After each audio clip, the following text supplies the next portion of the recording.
Hi mga kabakyard, welcome back again sa aking YouTube channel. So kung bago ka pa lang sa aking channel mga kabakyard, ask ako na malaking favor sa'yo. Please like, share, and subscribe para lagi kayong updated sa mga kaganapan dito sa aking munting channel. So nandito nga pala ako ngayon mga kabakyard sa Danao, Upol, Misamis Oriental. So sa area ni Ma'am Tayenan Morales. Dahil nakikita ko po na nag-post siya ng barred chicken. So maganda po ang barred chicken mga kabakyard dahil malakas po silang mag-lay ng mga eggs. So, pag once nakapunta pala kayo dito sa area ni Ma'am Tayenan Morales, so, mayroon siyang mga masasarap na pagkain dito, katulad ng hotcake, katulad ng kasaba, at saka yung native coffee niya mga kabakyard. Grabe, ang sarap talaga mga kabakyard. Tiyak na malilimutan nyo yung problema nyo. At habang nagkakape kayo dito mga kabakyard, is maganda talaga ang area dahil nakakatanggal ng stress at saka overlooking talaga mga kabakyard.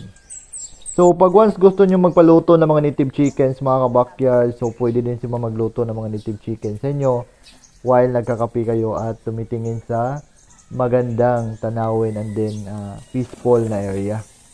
So nandito lang pala ang area ni mga kabakyard sa Danao, Upol, Misamis Oriental. So, kape muna tayo mga kabakyard kasi ang sarap talaga ng native coffee ni ma'am na ginawa sa amin.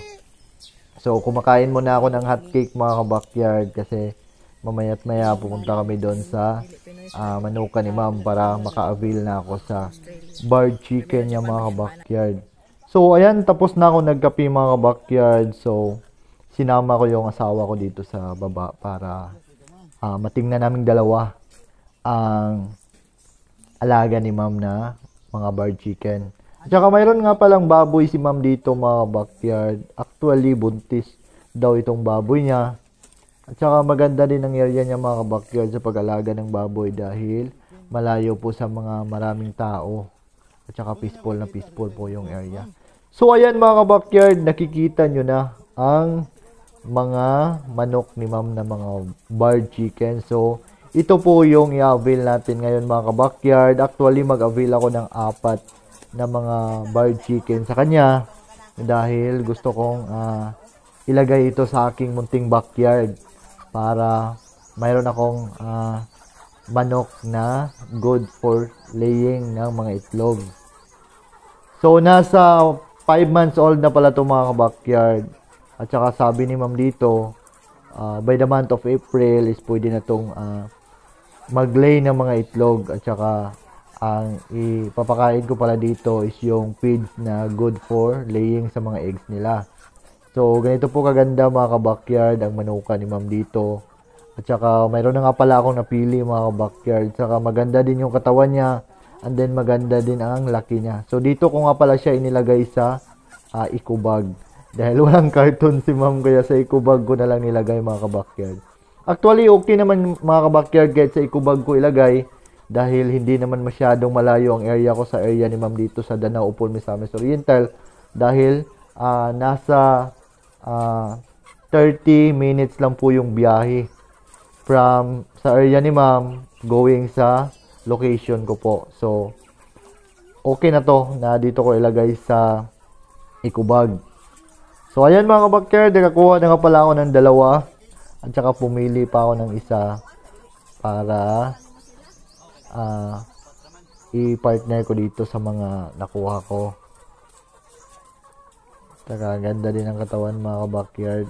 Sana makapagpalay tayo ng mga itlog sa kanila dahil tamang-tama, mahal na ang itlog ngayon. Kaya maganda talaga na mayroon tayong alagang manok na maganda mang itlog. Kahit hindi masyadong marami, at least meron. So, okay na yun mga kabakyard para hindi na tayo makabili ng mga itlog sa market. So, ayan, nakakuha na nga pala ako mga kabakyard ng 4 na barred chicken kang ma'am. So, ayan, nasa eco bag na po mga kabakyard, nakalagay na dyan. So, ayan mga kabakyard, nakakuha na tayo ng 4 na barred chicken. So, nagtanong din ako kang ma'am kung ano ba yung mga patoka na ibinibigay niya sa mga barred chicken niya dahil hindi pa nga tayo export dito dahil ngayon lang ako nakatry na mag-alaga ng barred chicken kaya nag-ask ako nga ma'am.